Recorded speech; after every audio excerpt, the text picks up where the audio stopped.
아파트 단지 앞 늦은 밤, 차 안에서 불빛이 새어나왔다. 여기까지 와줘서 고마워요. 나 오늘 정말 무서웠어요. 은밀하게 속삭이는 젊은 여성의 목소리. 조수석에 앉은 남자는 무심한 듯 고개를 끄덕였다. 그 순간 손등에 조심스럽게 닿은 여자의 손. 둘의 눈빛이 교차했다. 아파트 복도로 들어서던 그 순간 CCTV의 빨간 불빛이 깜빡거렸다. 며느리 수지는 결혼 6년 차?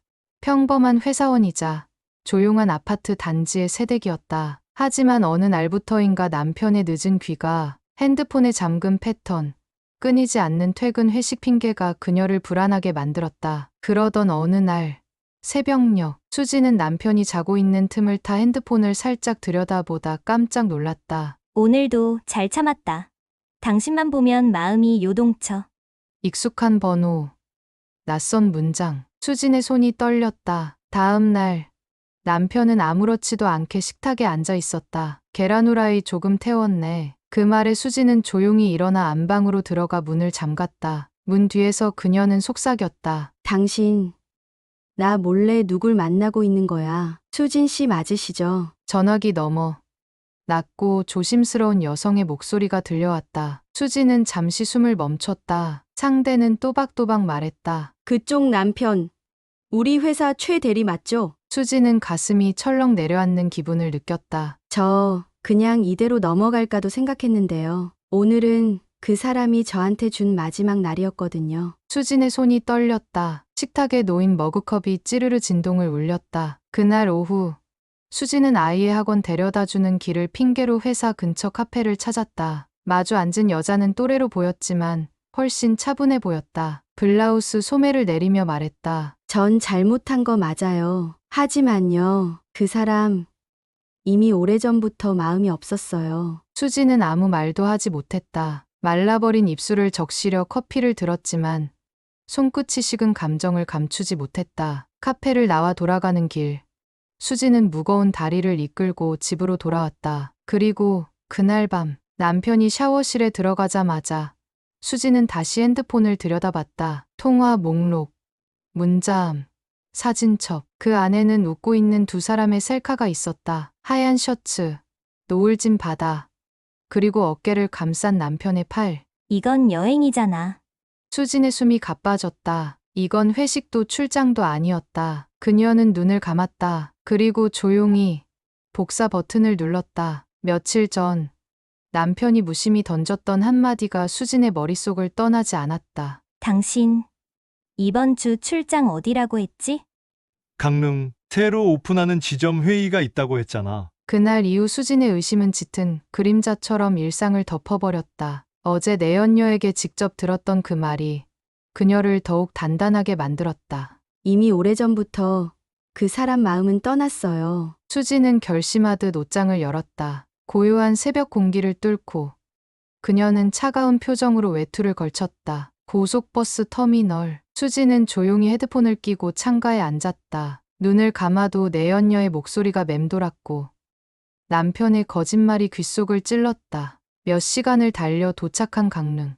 해변 가까운 리조트 앞에 멈춰선 검은 SUV를 보자 그녀의 발걸음이 멈췄다. 남편의 차였다. 수지는 잠시 숨을 고르고 로비로 들어갔다. 데스크에서 미소를 지으며 말했다. 저기요. 남편이 깜빡하고 키를 맡기라고 했는데요. 302호 맞죠? 직원은 의심 없이 고개를 끄덕였고 수지는 조심스럽게 키를 받아들었다. 엘리베이터 안.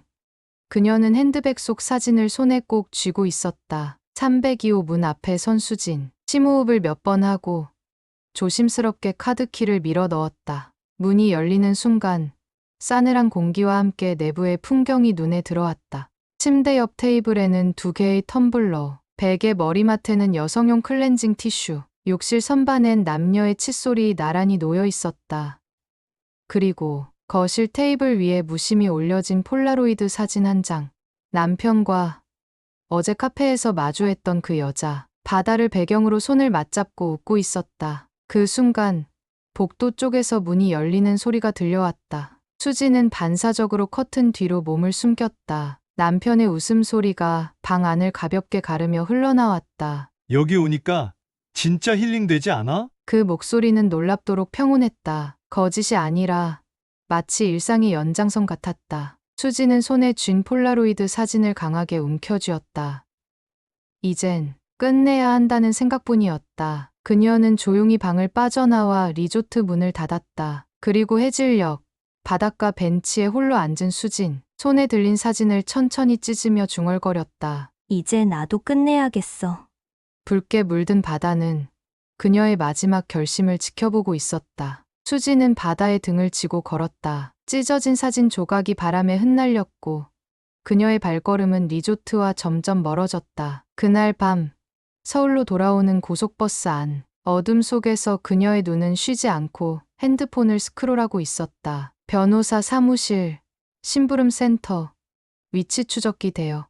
손끝은 빠르게 움직였고 표정은 싸늘했다. 다음 날 아침, 수지는 평소와 다름없이 도시락을 싸고 아이를 학원에 데려다 줬다. 그녀의 표정은 아무 일도 없었던 듯 단정했고 주변 이웃에게는 늘 하던 인사를 건넸다. 하지만 그날 오후 조용한 카페 창가에 앉은 수지는 낯선 남자와 마주 앉아 있었다. 검은 점퍼, 낮은 목소리, 사적인 분위기와는 거리가 먼 상대였다. 사진, 영상, 위치 기록 다 되긴 합니다. 대신 확실한 거 원하시면 이틀은 걸릴 거예요. 수지는 망설이지 않았다. 이름은 최재훈, 39세. 우리 남편이에요. 이틀 안에 가능한 최대한 확보해주세요. 돈 봉투를 건네며 단호하게 말하던 그녀의 손엔 여전히 반지가 끼워져 있었다. 이틀 후 수지는 작은 USB를 손에 쥐고 있었다. 거기엔 남편의 차가 들어가는 모텔 CCTV 영상, 그 여자가 퇴근 후 리조트로 향하는 장면, 그리고 나란히 걸어가는 두 사람의 뒷모습. 수지는 눈을 질끈 감았다. 이제부터가 시작이었다. 그 주 금요일 저녁, 남편이 늦는다고 하자 수지는 반대로 준비를 시작했다. 식탁 위에 정갈하게 반찬을 놓고 아이는 친정에 맡겼다. 그날 밤 현관문이 열리고 남편이 들어왔다. 술 냄새, 피곤한 얼굴. 아, 오늘은 진짜 피곤하다. 수지는 조용히 물 한 잔을 내밀었다. 그래요. 당신 많이 고생했죠. 그 말에 남편은 의아한 표정으로 고개를 들었다. 웬일이야? 요즘 당신 분위기 이상해서 좀 무서웠는데. 수지는 웃으며 말했다. 그럼 우리 주말엔 리조트라도 가요. 당신 좋아하는 강릉에. 남편은 피식 웃었다. 거긴 다음에 가자. 요즘 회사 쪽에 눈치 보여서 수지는 고개를 끄덕이며 작은 상자를 꺼냈다. 그럼 이건 미리 선물이에요. 남편이 상자를 열었을 때 그 안에는 USB가 들어 있었다. 남편의 얼굴이 굳어졌다. 수지는 단호하게 말했다. 그 안에 다 들어있어요. 당신이 언제, 어디서, 누구랑 있었는지. 남편은 아무 말도 하지 못했다. 숨이 막힌 듯 침묵했다. 수지는 이어 말했다. 나는요, 당신이 나한테 거짓말한 그 순간부터 달라졌어요.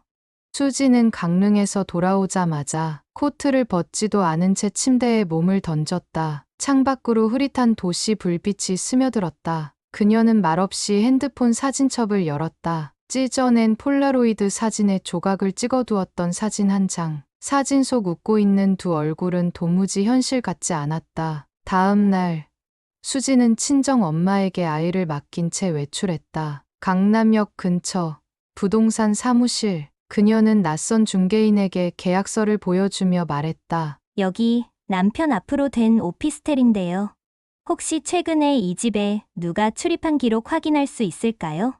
중개인은 잠시 눈치를 보더니 조심스럽게 입을 열었다. 며칠 전에도요, 젊은 여성분이 혼자 다녀가셨어요. 열쇠는 원래 주인분이 주셨다고. 수진의 눈에 핏발이 섰다. 고개를 끄덕이며 나온 그녀는 주변을 몇 바퀴나 돌다 결국 차 안에서 머리를 감싸쥐었다. 도대체 언제부터였을까? 난 도대체 뭘 믿고 살아온 거지? 며칠이 흘렀다. 평소와 다를 바 없는 평일 저녁. 수지는 남편 성훈의 핸드폰에서 또 다른 단서를 발견했다. 은행 앱에 입금 내역, 하은이라는 이름으로 매달 빠져나가는 90만 원의 자동이체? 수지는 거기서 멈추지 않았다. 딸아이를 재우고 다시 컴퓨터 앞에 앉았다. 남편의 이름으로 가입된 보험 목록을 확인하려고 했던 건데 뜻밖에도 배우자, 지정 수익자란에 다른 이름이 적혀 있었다. 이하은, 1989년생. 수지는 하얗게 질려버렸다. 결혼 후 계속 들어오던 보험. 그 모든 수익자가 그녀가 아니었던 것이다. 손가락이 떨렸다. 다시 남편의 책상 서랍을 열었다. 그리고 작은 서류 봉투 하나. 이혼 합의서. 거기에는 벌써 인쇄되어 있는 수진의 이름과 공란으로 남겨진 서명란이 있었다. 숨이 막혔다. 더 이상은 혼자 참고 살 수 없었다. 수지는 핸드폰을 들고 한 번호를 눌렀다. 하은 씨 나예요. 수진이요. 우리 이번엔 제대로 얘기 좀 해요. 낮 2시. 강남의 한 조용한 레스토랑. 수지는 벽 쪽 창가에 미리 앉아 있었다. 은은한 조명이 비치고 있었지만 그녀의 얼굴은 굳어 있었다. 몇 분 뒤 하은이 나타났다. 아이보리색 코트에 부드러운 미소. 마치 오래전부터 이 자리를 알고 있었다는 듯 당당하게 걸어왔다. 안녕하세요. 수진 씨. 수지는 아무 말 없이 하은을 바라보다 조용히 물었다. 내 남편이랑 몇 년이나 됐어요? 하은은 가만히 눈을 피했다. 그리고 나지막이 입을 열었다. 3년 됐어요. 그 사람 처음엔 단순한 위로였어요. 나도 모르게 빠졌고요. 수지는 들고 있던 커피잔을 내려놓으며 물었다. 그 사람 당신이랑 같이 살 생각이라도 했어요? 하은은 대답 대신 작게 웃었다. 그이 수진 씨랑 이혼하겠다고 했어요. 곧 정리된다고. 그래서 기다렸어요. 그게 전부예요. 그 말에 수지는 숨을 들이쉬며 되물었다. 보험 수익자 당신으로 돼 있던데. 오피스텔도 당신 쓰라고 해준 거고? 하은은 놀라듯 입을 다물었다. 그건 난 몰랐어요. 오피스텔은 그냥 편하라고 준 줄. 수지는 고개를 끄덕였다. 그리고 낮게 말했다. 정리할게요. 그 사람 이젠 내 남편 아니에요. 대신 그쪽이 지금부터 겪을 모든 감정 나도 다 겪어봤다는 것만 기억해요. 하은은 아무 말도 하지 못했다. 그날 밤 수지는 친정집 거실에 앉아 조용히 앨범을 꺼냈다. 결혼식 사진, 아이 돌잔치, 여행 가서 찍은 폴라로이드 사진들. 그 속에 웃고 있는 자신이 어쩐지 낯설게 느껴졌다. 그 순간 핸드폰이 울렸다. 성훈이었다. 당신, 어디야? 왜 집에 없지? 수지는 잠시 망설이다가 차분히 말했다. 우리 내일 법원에서 봐요. 다음 날 아침, 서울가정법원 앞. 수지는 얇은 트렌치 코트 차림으로 조용히 대기실 의자에 앉아 있었다. 손에는 도톰한 봉투, 안에는 그녀가 모아온 모든 증거들이 들어 있었다. 사진, 통화 녹취, 하은과의 대화 녹음 파일, 그리고 남편의 보험 수익자 변경 서류. 문이 열리며 성훈이 들어섰다. 수진을 보며 무표정한 얼굴을 유지했지만 눈동자는 흔들렸다. 이렇게까지 할 줄은 몰랐네. 성훈은 조용히 앉으며 말했다. 수지는 눈길도 주지 않고 서류를 테이블 위에 올려놨다. 이건 당신이 서명해야 할 서류들이에요. 양육권은 제가 갖고 위자료는 변호사 통해서 조율하시죠. 성훈은 머리를 쓸어 넘기며 비웃었다. 당신 변했네. 예전엔 울기만 했잖아. 그 말에 수지는 처음으로 고개를 들었다. 그래요. 그땐 내가 약했죠. 근데 이제 달라요. 더는 당신 눈치 안 봐요. 법정 조정이 시작되기 직전 성훈은 마지막으로 말했다. 그 여자, 이제 그만둘 거야. 당신이 이혼하지 않으면 나도 안 만날 거야. 수지는 한참을 가만히 있다가 천천히 고개를 저었다. 당신이 그 여자 그만두는 게 나한테 무슨 상관이죠?